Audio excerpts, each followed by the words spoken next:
Vous écoutez Europe 1, il est 9h30, le journal des médias avec Thomas Joubert. Bonjour, à la une ce matin, la première interview de Céline Dion depuis la mort de son mari, Anne-Sophie Lapix. Rempile, c'est à vous, et une nouvelle animatrice pour les maternelles sur France 5. Et on commence donc avec les premiers mots de Céline Dion, quelques mois seulement après la mort de son mari, René Angélil. C'était hier soir à la télé canadienne sur la chaîne TVA, sa première interview 4 mois après la disparition de son époux. Elle évoque sa nouvelle chanson qui rendra hommage à René, écrite par Jean-Jacques Goldman. Et elle parle avec beaucoup d'émotion de la vie sans René. Écoutez. Honnêtement, ça va bien. Vraiment très bien. C'est d'apprendre à vivre avec une grande perte, d'apprendre à vivre avec l'homme que tu as toujours aimé, qui n'est pas physiquement à côté de toi, mais qui t'habite. Oui, je pleure. Oui, je ris. Oui, j'ai encore du plaisir. Oui, ça me fait encore mal, mais je le fais encore. Tu vas retravailler avec Jean-Jacques Goldman. D'ailleurs, durant les traitements que René recevait à Boston, je me suis permise de l'appeler. De sa voix vive, il m'a dit, tu sais, Céline, je t'ai tout écrit. On a tout dit. Je peux pas réécrire ce que je t'ai déjà écrit. On va quand même pas le refaire. Je comprends. Mais quand je l'ai appelé, je lui ai dit, écoute, je vais te faire quand même la demande de m'écrire une chanson que tu n'as jamais écrite pour moi. C'est un sujet très délicat. De quelqu'un qui se bat très fort pour sa vie. C'est le début d'une nouvelle vie. Il a accepté tout de suite. Ça m'a énormément émue. La chanson s'appelle « Encore un soir ». Chanson pas triste. Ça parle de la vie, quoi. Encore un soir, encore une heure, encore une larme de bonheur.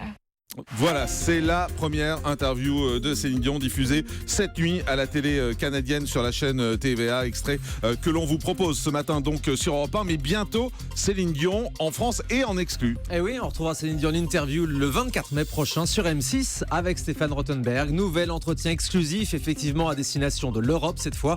Grande soirée spéciale donc en prime time mardi prochain. Anne-Sophie Lapix va rester à C'est à vous l'année prochaine sur France 5. La journaliste l'annonce cette semaine dans TV Magazine, même si ce n'est pas vraiment une surprise. Elle se dit convaincue que la campagne des présidentielles passera par C'est à vous l'an prochain. Anne-Sophie Lapix précise aussi que personne dans l'équipe n'a envie d'aller voir ailleurs. On retrouvera donc Anne-Elisabeth Lemoine, Pierre Lescure, Patrick Cohen et Maxime Switek la saison prochaine. Et puis à propos des attaques de Thierry Ardisson contre C'est à vous, qu'il accuse d'avoir piqué son concept du dîner, l'animatrice estime qu'il n'y a rien de nouveau dans sa bouche. France 5 confirme l'arrivée d'une nouvelle animatrice pour les maternelles. Après des rumeurs sur son arrêt, l'émission dédiée à la petite enfance va bien continuer à la rentrée, mais avec un changement de producteur et d'animatrice. France 5 a confirmé hier l'arrivée de Agathe Le Caron pour succéder à Sidonie Bonnec. Agathe Le Caron explique ce matin dans Le Parisien vouloir revenir aux fondamentaux en s'intéressant surtout aux femmes enceintes et aux bébés, car ce sont les mamans en congé maternité qui regardent surtout l'émission. L'émission qui se déroulera désormais en direct dans un décor d'appartement où l'animatrice évoluera de pièce en pièce. Et puis TF1 reconduit Bienvenue chez nous malgré l'arrivée d'Arthur en fin d'après-midi. 5 à 7 avec Arthur commencera le lundi 6 juin à la place de Bienvenue chez nous, l'émission qui met en compétition des chambres d'hôtes, mais selon la production de Christophe de Chavannes, Bienvenue chez nous et ses déclinaisons, Bienvenue à l'hôtel, Bienvenue au camping, sont assurés de faire leur retour sur la grille de rentrée. De nouveaux tournages ont commencé, mais on ne sait pas encore dans quelle case ils seront diffusés. Et ça pourrait être sur TMC également, c'est une des possibilités qui est offerte.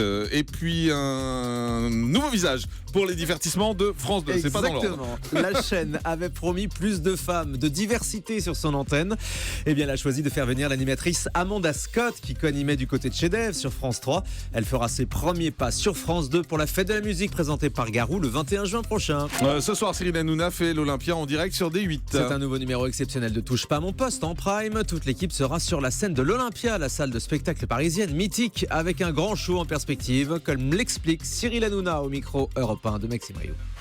Ce sera encore une nouvelle formule de Touche pas à mon poste. On avait vu Las Vegas la dernière fois, c'était plus de la fiction. Là, ça va être un grand spectacle qu'ont préparé tous les chroniqueurs. Isabelle Morini-Bosque nous fera un spectacle exceptionnel de Michael Jackson et Nora Malagré, elle nous fera du Beyoncé. Il y a Jean-Michel Maire qui nous fera un numéro de funambule. Il y a Mathieu Delormeau qui sera en hypnotiseur, qui va essayer d'hypnotiser toute la salle. Je pense qu'il va y arriver très vite. Et puis il y aura bien sûr Camille Combal qui nous fera une chronique spéciale pour l'Olympia. En fait, tout le monde va présenter un numéro. et les téléspectateurs vont voter et le grand gagnant ira à Broadway avec 2 téléspectateurs se produire à Broadway et on ira le filmer pour le Prime de fin d'année. C'est drôle ça, c'est une bonne idée. Le directeur de la fiction de France 2 va quitter la chaîne. Thierry Sorel dirigeait l'unité fiction depuis 2010. Selon Satellifax, il partira fin juillet pour de nouvelles aventures professionnelles. Il a lancé de nombreuses séries qui ont connu un grand succès sur France 2 ces dernières années, comme Accusé, Candice Renoir, Fais pas ci, fais pas ça, 10%, Les Témoins ou encore Chef. On termine avec le chiffre du jour. 6, comme la saison 6 de Scandale, très bonne série américaine qui passe en France sur Canal et sur M6. Une saison 6 qui est repoussée à 2017. La chaîne américaine ABC l'a annoncé hier. Ce retard s'explique par la grossesse de l'actrice principale, Kerry Washington, qui attend son 2e enfant. Merci beaucoup.